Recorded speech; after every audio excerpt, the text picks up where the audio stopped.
विद्यार्थी मित्रांनो, आपण नेक्स्ट क्वेश्चनला सुरुवात करत आहोत. हा क्वेश्चन मार्च 2014 ह्या वर्षी विचारलेला क्वेश्चन आहे.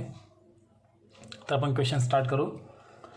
Miss Meena and miss Reena दोन पार्टनर आपल्याला माहिती पडले. मीना आणि Reena are in partnership sharing profit and losses in the ratio of 3:2.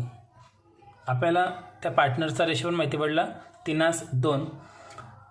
From the following trial balance and adjustment you are required to prepare trading and profit and loss account for the year ending 31 March 2013 and balance sheet as on that date. Ending पण माहिती पडली 31 March 2013. बघा या पॅरेग्राफमध्ये काय काय माहिती पडलं. पार्टनर्सचे नावं माहिती पडले, रेशो माहिती पडलं आणि तारीख माहिती पडली. मग आता कोणता बॅलन्स कुठे येईल आपण ते हिंट देऊ आणि ॲडजस्टमेंट समजावून घेऊ. ट्रायल बॅलन्स 31/3/2013 आपल्याला दिलेला आहे. तर बघू आपण आता उदाहरणामध्ये. Building asset side, machinery asset side, purchases direct expenses आहे ट्रेडिंगची डेबिट, कॅरिएज दिला आहे फक्त परचेसचा खर्च मानणार ट्रेडिंगची डेबिट, ओपनिंग स्टॉकसुद्धा ट्रेडिंगची डेबिट, वेजेससुद्धा ट्रेडिंगची डेबिट, सन्ड्री डेटर्स बॅलन्स शीटच्या ॲसेट्सला, सॅलरीज हा आपला खर्च आहे ऑफिसचा प्रॉफिट अँड लॉसची डेबिट, पोस्टेज टेलिग्रामसुद्धा इनडायरेक्ट एक्सपेन्सेस आहे प्रॉफिट अँड लॉसची डेबिट, इन्शुरन्ससुद्धा इनडायरेक्ट एक्सपेन्सेस प्रॉफिट अँड लॉसचे डेबिट, बॅड डेब्ससुद्धा सेलिंग संबंधित खर्च आहे प्रॉफिट अँड लॉसची डेबिट, रेंट डेबिटला आलेला आहे खर्चामध्ये ट्रान्सफर होईल प्रॉफिट अँड लॉसची डेबिट, डिस्काउंटसुद्धा डेबिटला आहे खर्चामध्ये ट्रान्सफर होईल प्रॉफिट अँड लॉसची डेबिट. आणि आता ड्रॉइंग दिलं आहे मीना आणि रीनाचे 10,000 आणि 5,000 टोटल 15,000 बाहेर.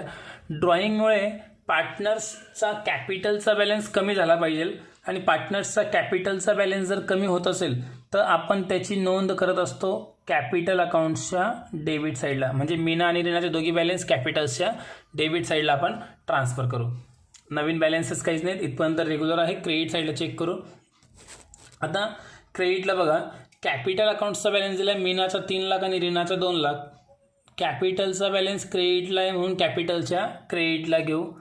त्यानंतर सेल्स ट्रेडिंगच्या क्रेडिटला घेत असतो. Sundry creditors liability, bank overdraft liability असे बॅलन्सेस आपण ट्रान्सफर पूर्ण करू. आता ॲडजस्टमेंट चेक करू आपण कशा कशा कोणत्या कोणत्या ॲडजस्टमेंट दिलेले आहेत. First adjustment stock on hand 31 March 13 was valued ₹1,10,000. सोपी ॲडजस्टमेंट आहे, आत्तापर्यंत प्रत्येक क्वेश्चनमध्ये घेतली. पहिला परिणाम करतो ट्रेडिंगच्या क्रेडिटला आणि बॅलन्स शीटच्या ॲसेटला. सोपी सोपी ॲडजस्टमेंट आहे. 2 नंबरची adjustment depreciate plant and machinery at 10% per annum. Plant and मशिनरीवर डेप्रिशन आहे, वरती आपण मशिनरीवर टिक करून घेऊ. मशिनरीवर टिक केली. ॲडजस्टमेंटचे परिणाम काय करणार. पहिला परिणाम संबंधित ॲसेट्समधून लेस आणि खर्च म्हणून प्रॉफिट अँड लॉसच्या डेबिटला. एकाच ॲसेट्सवर डेप्रिशन दिलेलं आहे. त्यानंतर तिसरी adjustment create reserve for doubtful debts म्हणजे RDDची ॲडजस्टमेंट आहे. At 5% on sundry debtors. डेटर्सवर आपल्याला 5% RDD आकारायचा आहे. आता बघा सगळ्यात अगोदर आपण डेटर्सवर टिक करू. डेटर्स म्हणजे कोण असतात. ज्या कस्टमरला आपण उधारीवर माल विकत असतो अशा कस्टमरला आपण डेटर्स म्हणतो. 1,50,000 आपली त्यांच्याकडे उधारी आहे आणि आपल्याला वर्षाअखेरीस असा डाऊट आहे की त्यापैकी काही व्यक्ती आपल्याला पैसे देणार नाही आहेत आणि 5% आपले पैसे बुडणार आहेत, अजून बुडालेले नाहीत. बॅड डेब्ट्स आणि RDD दोघांमधला फरक समजून घ्या. तर पैसे बुडणार आहेत, आत्ता नाही बुडणार भविष्यात बुडतील, पण डाऊट आहे अजून बुडालेले नाहीत. तर 1,50,000वर 5% ₹7,500 पैसे बुडतील असा आपल्याला डाऊट आहे. तर पहिला परिणाम आपण उधारीमधून लेस करतो म्हणजे मायनस डेटर्स. पहिला परिणाम डेटर्समधून लेस होऊन जाईल आणि खर्च असल्यामुळे प्रॉफिट अँड लॉसच्या डेबिटला. मात्र प्रॉफिट अँड लॉसच्या डेबिटला घेताना जर डेबिट साईडला कुठे बॅड डेब्ट्स दिलं असेल तर या बॅड डेप्समध्ये आपण त्याला ॲड करणार. क्रेडिटला जर बॅड डेप्स असेल, RDD असेल ओल्ड, तर लेस होईल. क्रेडिटला काही दिलेला नाही. सिम्पल ॲडजस्टमेंट आहे. चौथी adjustment, salaries include 2500 as advance to worker. सॅलरीवर ॲडजस्टमेंट आहे. सॅलरीवर अगोदर टिक करून घेऊ. सॅलरी टिक केली. ॲडव्हान्स म्हटलेलं आहे. ॲडव्हान्स आपण काय करतो, संबंधित खर्चामधून लेस म्हणजे सॅलरीमधून लेस, आणि ॲडव्हान्स जर दिलेली आहे तर बॅलन्स शीटच्या ॲसेट्सला. प्रीपेड इन्शुरन्सची आपण जी ॲडजस्टमेंट सॉल्व करतो सेम तशी ही ॲडजस्टमेंट आहे. आणि आता ज्यासाठी उदाहरण सिलेक्ट केलेलं आहे ती ॲडजस्टमेंट, पाचवी ॲडजस्टमेंट, सगळ्यात इम्पॉर्टंट ॲडजस्टमेंट ज्यासाठी आपण उदाहरणे सिलेक्ट केलेलं आहे. Partners are allowed interest 5% per annum on their capital. जे पार्टनर्सचं कॅपिटल आहे, पार्टनर्सचं कॅपिटल एक वेळेस चेक करून घ्या. मीनाचं 3 लाख आणि रीनाचं 2 लाख. मी ते तुम्हाला समजून देतो बघा. पार्टनर्सचं कॅपिटल कोणाचं किती आहे? मीनाचं कॅपिटल आहे 3 लाख आणि रीनाचं कॅपिटल आहे 2 लाख. आता हे यांचं कॅपिटल आहे. ह्या कॅपिटलवर त्यांना 5% कॅपिटलवर इंटरेस्ट द्यायचा आहे. इंटरेस्ट म्हणजे व्याज द्यायचं आहे. आता 5% आपल्याला काढता येतील. अगोदर मी तुम्हाला इंटरेस्ट किती येईल ती अमाऊंट काढून दाखवतो. 3 लाखांवर आपण 5% अगोदर काढून घेऊ. कसे काढणार बघा. 3 लाख गुणिला 5 भागिला 100. 2 शून्य इथून कट केले, 2 शून्य इथून कट केले. 3 5 15, 3 शून्य कॉमन. 15,000 रुपये मीनाचं इंटरेस्ट येईल. रीनाचं काढून बघू आपण 5%. 2 लाख गुणिला 5 भागिला 100. 2 शून्य इथून कट केले, 2 शून्य इथून केले.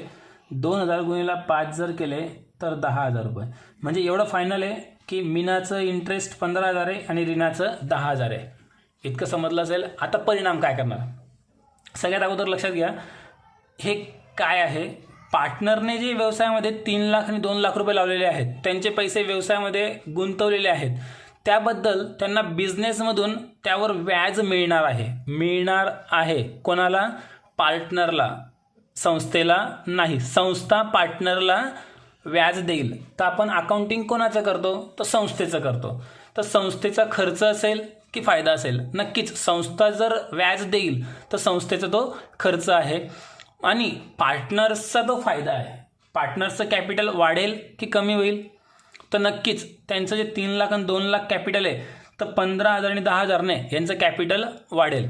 कोणत्याही प्रकारे कॅपिटल जर वाढत असेल तर पहिला परिणाम करायचा कॅपिटल अकाउंट्सच्या क्रेडिट साईडला. कॅपिटलच्या आपण क्रेडिट साईडला घेऊ पहिला परिणाम.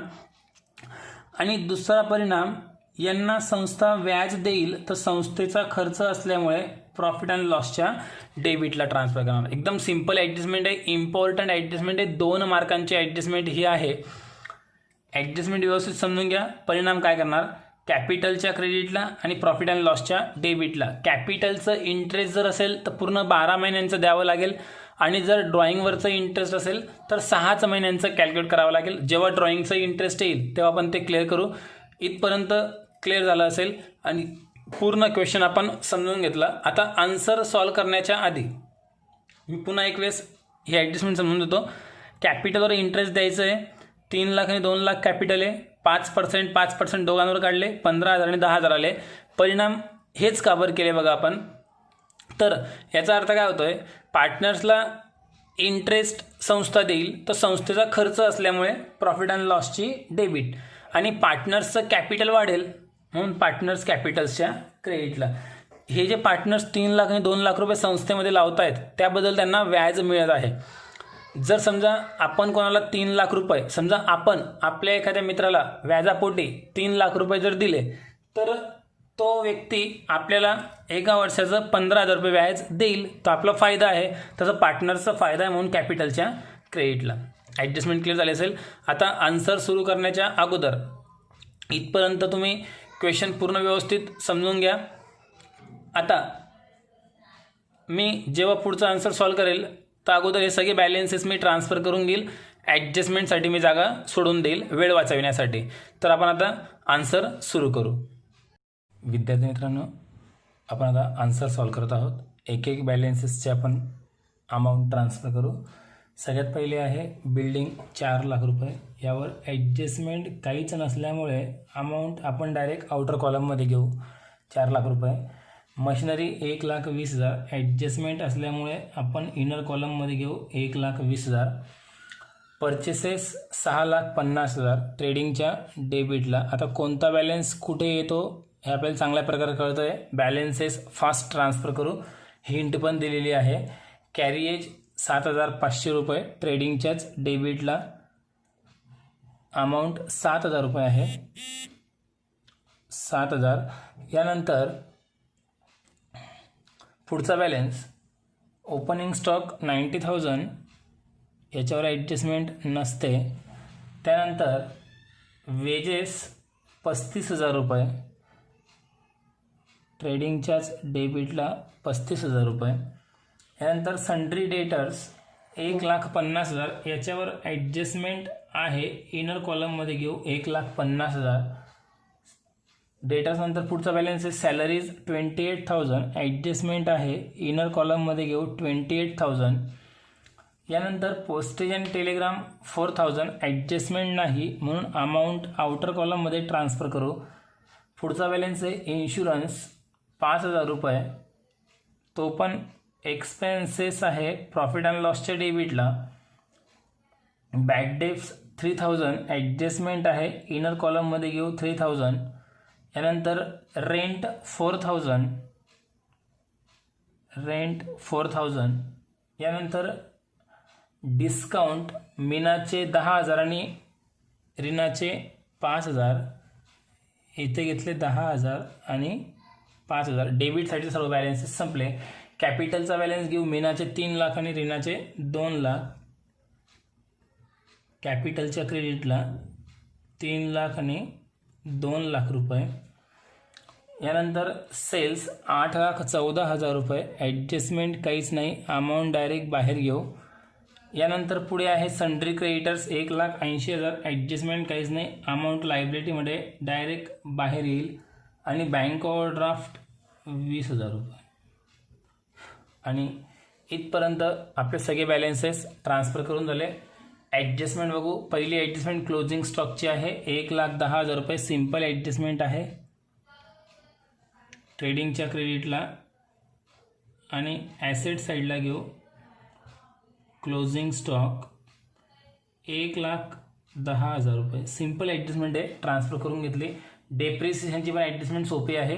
10% डेप्रिसिएशन आहे सेकंड ॲडजस्टमेंटला. मग प्लांट अँड मशिनरीवर 1,20,000वर 10% 12,000 रुपये लेस केल्यानंतर बॅलन्स बाहेर उरतो आहे 1,08,000 रुपये. आणि जे 12,000 लेस केले ते प्रॉफिट अँड लॉसच्या डेबिटला. आपला प्रॉफिट अँड लॉसच्या डेबिटला एक बॅलन्स लिहायचा राहिला आहे बहुतेक डिस्काउंटचा, तो मी इथे लिहून घेतला. याच्यानंतर डेप्रिसिएशन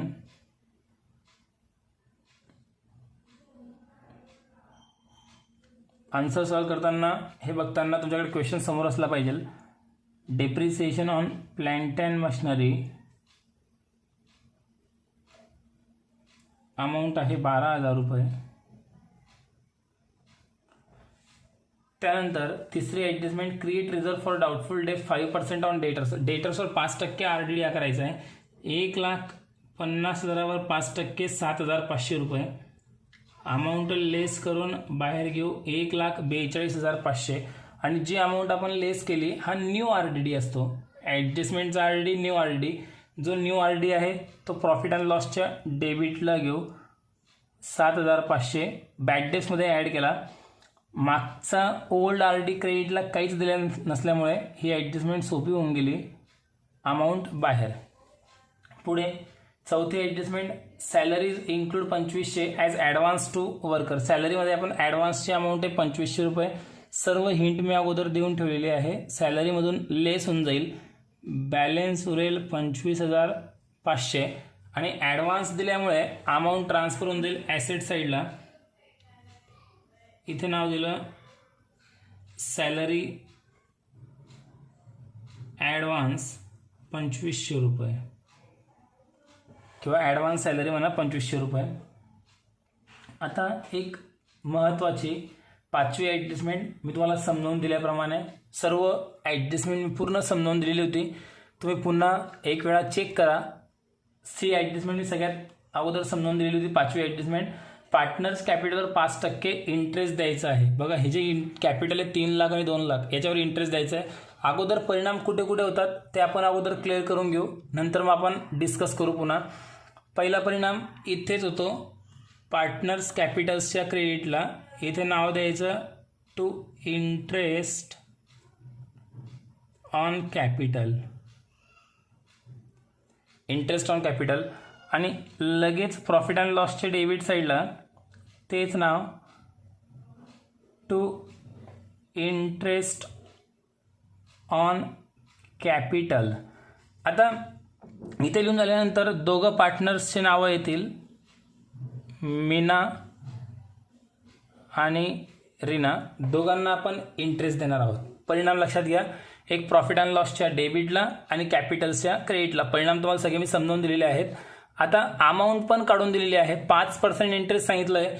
3 लाखांवर 5% सरळ सरळ अमाऊंट येऊन जाईल 15,000 रुपये आणि 2 लाखांवर 5% अमाऊंट येऊन जाईल 10,000 रुपये. इथे एक अमाऊंट लिहिली, तीच अमाऊंट फक्त प्रॉफिट अँड लॉसच्या डेबिटला ट्रान्सफर करणार. 15,000 आणि 10,000 अमाऊंट टोटल बाहेर 25,000 आणि ही ॲडजस्टमेंट संपली. 2 मार्कांची ही जवळपास तुमची ॲडजस्टमेंट असते पेपरमध्ये. परिणाम काय करायचे लक्षात घ्या. पहिले कॅपिटलच्या क्रेडिटला एक परिणाम आणि प्रॉफिट अँड लॉसच्या डेबिटला एक परिणाम होईल. एवढं फायनल आहे बस. मग आता काय सांगितलं आहे, 5% इंटरेस्ट. 3 लाखांवर 5% 15,000, 2 लाखांवर 5% 10,000. तीच अमाऊंट प्रॉफिट अँड लॉसच्या डेबिटला. आणि सर्व ॲडजस्टमेंट आपल्या कंप्लीट झाल्या. आता आपल्याला अकाउंट फक्त क्लोज करायचे आहेत. अकाउंट्स क्लोज करताना सगळ्यात पहिले आपण ट्रेडिंग अकाउंट क्लोज करू. ट्रेडिंगची अगोदर बेरीज करू आपण. टोटल बघू, 3 0 तर कॉमन आहेत, नंतर 4 सेम, 1 आणि 1 2, 8 आणि 1 9. 9,24,000 रुपये क्रेडिट साईडची टोटल आहे. डेबिटला घेतली 9,24,000. त्यातनं वरच्या अमाऊंट आपण लेस करू. जो इथे फरक पडतो त्याला आपण नाव देत असतो टू ग्रॉस प्रॉफिट आणि इथे फरक येणार आहे. तो कसा काढणार, 9,24,000मधून वरच्या अमाऊंट लेस करू. वरच्या अमाऊंट 9,24,000मधून जर लेस केलं तर आपल्याला सापडेल ग्रॉस प्रॉफिट. कसा काढला आपण शोधून काढू बघा. 9,24,000मधून वरच्या अमाऊंट्सची बेरीज करू. 3 0 कॉमन, 7 आणि 5 12, अशी 2 आजच्याला 1, 4 9 9 18, 8 आजच्याला 1 7. ही ट्रेडिंगची क्रेडिट साईडची टोटल, ही ट्रेडिंगची डेबिटची टोटल. इथे डिफरंट काढू. 2 12तून 8 गेले 4. 1,42,000 रुपये इथे डिफरंट येत आहे. 1,42,000 रुपये इथे डिफरंट आला. त्याला आपण नाव दिलं ग्रॉस प्रॉफिट. आता हा ग्रॉस प्रॉफिट आपण घेतो प्रॉफिट अँड लॉसच्या क्रेडिट साईडला. त्याला नाव देतो आपण बाय ग्रॉस प्रॉफिट. ग्रॉस प्रॉफिटची अमाऊंट 1,42,000. आता सेम क्लोज करणार आपण profit and loss account. Profit and loss account close करताना डेबिट साईडपेक्षा क्रेडिट साईड जास्त दिसते. क्रेडिटची अगोदर बेरीज केली आपण 1,42,000. डेबिटला घेतले 1,42,000 सेम अमाऊंट. याच्यामधून वरच्या अमाऊंट लेस करू तर इथे जो फरक येईल त्याला आपण नाव देऊ नेट प्रॉफिट. इथे आपण नाव देऊ नेट प्रॉफिट. आता नेट प्रॉफिट जो पण येईल तो मीना आणि रीना या दोघांना त्यांच्या रेशोने वाटायचा आहे. ह्या उदाहरणात रेशो पण दिलेला आहे, आपण ते रेशोने डिवाइड करू. अगोदर आपण नेट प्रॉफिट काढू. इथे डिफरंट येईल नेट प्रॉफिट. तो कसा काढणार, सेम आपण ग्रॉस प्रॉफिट काढला तसाच. बघा मी समजावून सांगतो. नेट प्रॉफिट पहिले ट्रेडिंग प्रॉफिट अँड लॉसची क्रेडिटची टोटल 1,42,000. यातून लेस करू प्रॉफिट अँड लॉसची डेबिटची टोटल. मग डेबिटच्या अगोदर बेरीज करू. 2 0 इथे कॉमन आहेत. नंतर 5 आणि 5 10, 0 ह्याच्याला 1, 6 आणि 2 8 आणि 3 11 आणि 4 15 आणि 5 20, 29, 9 ह्याच्याला 2, 4 5 6 आणि 2 8. लेस करू. 12तून 9 गेले 3 आणि 14तून 9 गेले 5. 53,000 रुपये इथे डिफरंट येत आहे. आपण तो चेक करू पुन्हा एक वेळा. तर इथे जो फरक आला 53,000 रुपये तो आपण लिहिणार इथे 53,000 रुपये. आता सगळ्यात अगोदर लक्षात घ्या, हा जो फरक आला आपण मागच्या एका क्वेश्चनला रेशोने वाटला होता. या उदाहरणात पण आपल्याला पार्टनर्सचा मीना आणि रीनाचा, लक्षात घ्या मीना आणि रीना यांचा रेशो आपल्याला दिलेला आहे 3:2 3:2 3:2 असा रेशो दिलेला आहे. आपण सिम्पली काय करणार, 53,000 जो प्रॉफिट आलेला आहे तो 3:2 ने आपण डिवाइड करून टाकू. मग कसा करायचा, यांच्या अगोदर बेरीज करायची, 3 आणि 2 5, याला भागीला 5 करणार. तर बघा आता 5 1 5, पुढची संख्या 3, इथे घेतला 0, 5 7 30, 2 0 सेम 10,600. 10,600चा एक भाग आहे, ज्याचा एक भाग आहे त्याला 10,600 नेट प्रॉफिट मिळेल. तर बघा आता 10,600 गुणिला मीनाचा भाग आहे 3, मग 10,600 गुणिला 3 जर केले तर अमाऊंट येईल 31,800. हे झाले मीनाचे. आणि 10,600 गुणिला 2 जर केले तर 21,200 हे झाले रीनाचे. 31,800 आणि 21,200 हे त्यांना इथे इनर कॉलममध्ये घेऊ आपण. 31,800 प्लस 21,200 यांची टोटल आपण अगोदर बाहेर घेतलेली आहे. आता याच्यामुळे कॅपिटल वाढेल, कॅपिटलचे आपण क्रेडिट साईडला घेऊ. बाय नेट प्रॉफिट, इथे आपण नाव देऊ बाय नेट प्रॉफिट 31,800 आणि 21,200. आता सेम क्लोज करू आपण. पार्टनर्स कॅपिटल अकाउंट, मीनाची टोटल 806, 3,46,800, इथे 2,31,200. डेबिटला घेऊ टोटल 3,46,800 आणि 2,31,200. इथे आता जो फरक पडेल त्याला आपण नाव देऊ टू बॅलेन्स कॅरीड डाऊन.